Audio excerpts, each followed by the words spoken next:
Hello and welcome. Today we're going to be building a portfolio website using HTML and CSS. Very importantly, you're going to learn a whole lot from this project. And to get it started, I'm going to quickly share my screen so that you see what we are going to be building.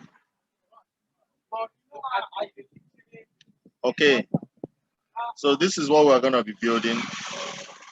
This is a simple HTML and CSS website. It's going to be a portfolio website. It could be for you.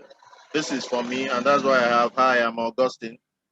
So we're going to be using CSS grid and Flexbox to do this. You can see this is my picture. This is a little light up about what I do. I'm a lead developer at tclassify.com. I enjoy teaching. You can see about me, the languages that I'm very good at, Python, Django, blah, blah, blah. You can see my social media link. And these are my past jobs. Very, very important. Whenever you're building a portfolio website, you should have column for past jobs or things that you're currently working on. Online jam, online school for my programming, my Android app. Then get into a simple form that you can easily fill in and send so that I can be able to access what you sent. And it has a page here, contact us page. So this is a very simple portfolio website that has plenty of things to it. So if you open up my VS Code, you're going to see my index.html. So just like the yesterday project that we built, I have the title Austin Kenne here. This very title is what you see here. Once you open it, this very Austin Kenne, that's the title. So if I get back here and I change it from Austin Kenne to Austin Kenne portfolio, once I save and I get back, you should be able to see Austin Kenne portfolio here as the title. So the next thing will be the header area and the pictures and this navigation. So this, when you connect this to JavaScript, when I click here, I should be seeing a red background. Click here, seeing a yellow background. So this is actually, you can actually change it the way you want. But on the website, we are going to be uploading only the codes for the HTML and the CSS. So this is the CSS. Default.css. So when you check our website, tclassify.com, you're going to see this code there. For all of us practicing from tclassify, we're going to be typing the code before we put it on the website so that we'll make sure that the students are actually typing out the code itself. So you can see this is for the devices that this code is going to be running on. That's what this meta viewport is from. These Google APIs, these are for the font styles. If you want to have a font style exactly like the way I have it here, then you're going to link up this so that from Google you can get this font, the font I'm using. So these are the two fonts. This is the link to the CSS, default.css. So depending on what you call your CSS, that's what you put here. And this is the link to the, this is the theme that we use in working for the team, okay? So down here we have, hi, I'm Augustine Emeka Ikene. And that is exactly what we have. Hi, I'm Augustine Emeka Ikene. So I can simply come here and change it to a new. Hi, I am the director at tclassified.com.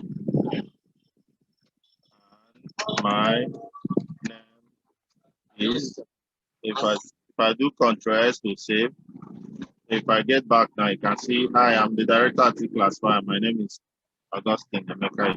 So I can simply get back and have a space. So once I have a space, I can get back here. So these are the rest of. So anything you want to modify, you can always see where it is located in this code. If you go down, you're going to see these dots. These are the 3 dots, 1, 2, 3. And these 3 dots are what you are having here. This, these 3 dots here. That is it for that. So anything, if you take out 1 dot now, so let's say I come here, take this out and say delete, Ctrl S. If I get back now, see it's just 2 remaining. So all the modifications you're gonna do here, Ctrl Z to put it back, Okay, so this is the navigation, and these are the other team dots. These team dots down here are these ones you're seeing here. Okay. So you go down, theme settings, you can change it to what you want. You can see we are using the paragraph element. We are using the div containers for this. This is the image, the Austin image. So you can always change this image if you want with your own image. And that is the project that I've given to the students. So make sure you do all the modifications. Then let's quickly get to the CSS. So you can see in yesterday when we learned about CSS, say to start the CSS, you must declare the variables. Any color that you're going to be reusing, you put it in the variables. And to declare the variable, you have to put this colon and pull roots. Then inside the curly braces, declare all the any attribute that you want to reuse, put it there. Then we'll start by customizing the HTML and the body. So you can see the HTML and the body and the transition for the body. If you want to customize two elements at the same time, you separate them with commas, and you can customize them. The H1, H2, these are their various colors. So what color am I assigning to H1, H2 to H3? I'm assigning it the color of main text. So how do you know the color of main text? If you scroll up here, main text is the color black, isn't it? So if you change this to red now, when you get back, you see a entirely different thing. So this is how you use a variable. You must say variable, then you put it. But make sure that you declare the variable before you started using it inside this root. So that's how you go about that. So H1, H2, the various sections. When you use dot, what does dot mean? You're using dot because it's a class. So let's check the first class is S1, isn't it? So if you want to customize a class, you must use dot in front of it. But if you want to customize, if you want to format using CSS, an element, you don't need to put dot.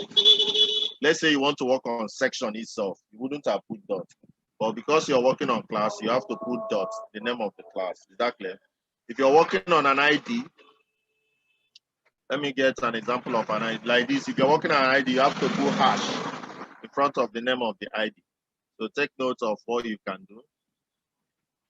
Okay, so all these dots is because there is a class known as section 1, there's a class known as section 2, you understand? So it's going to have these properties and these various values. So when you get down, display, why are we having hash here? Because there is an ID known as what? Navigation. Exactly. If you go back here, you get down to navigation. Let's get to ID navigation.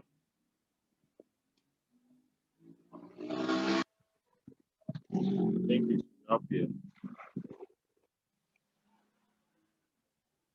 Okay, so this is let's go to the navigation. This is navigation. Can you see ID navigation? So once it's an ID, you use what? You use hash. But if it's a class, you use what? Dot. Is that clear? So take note of all that. So we'll quickly go down again. It's pretty large. So I wanted to show us where we use the grid system. You can see this. We use grid system here. If you want to use grid, immediately inside the wrapper that you want to use the grid system, you have to write display grid. Is that clear? If you want to use flex, it has to be display flex. So you now define the various parts of the grid. But we're going to still make our time to still learn this grid and flex box in such a way that we understand it. But quickly type out this project and make sure that when you see you're done, that yours is looking exactly like my own. So I'm going to also give us more codes in order to effectively make this to be working, give you the contact and also about us. So I'm going to leave up the code for our digital audience. I'm going to leave up this code, just the two of them. The two codes I'm leaving off is default.scs and index.scs, index.html on our website so that you can customize it. I want you to make this to look exactly like your own. You understand? So that you can from there learn how to, from a code base, work on a project and produce something. This code base is actually worked on by a man known as Dennis Ivy. So I actually copied this code and customized it to mine, which I think you can also do, and which is what I want you to do, so that you learn how to, from a code base, do your own work and get it done. Exactly. So for all our students here, I did not put this code earlier on the website because I wanted you to type it out by yourself and learn it. Very, very important. You don't need to copy and paste when you're still learning. For our digital audience, those are the reason. They are the reason why I will be putting up this code on the internet. But I would like them to also type it out, not just copy and paste, but type it out so that as you're typing, you're learning how to and where to fix all this. You understand? So that if you want to make your changes, it can easily be done. Okay, so see you when I see you. Remember, everything you want is in Christ Jesus. The easiest way to get into success is by being a born again. Thank you. If you have any questions and concerns, drop them in the comment section. See you when I see you. Thank you.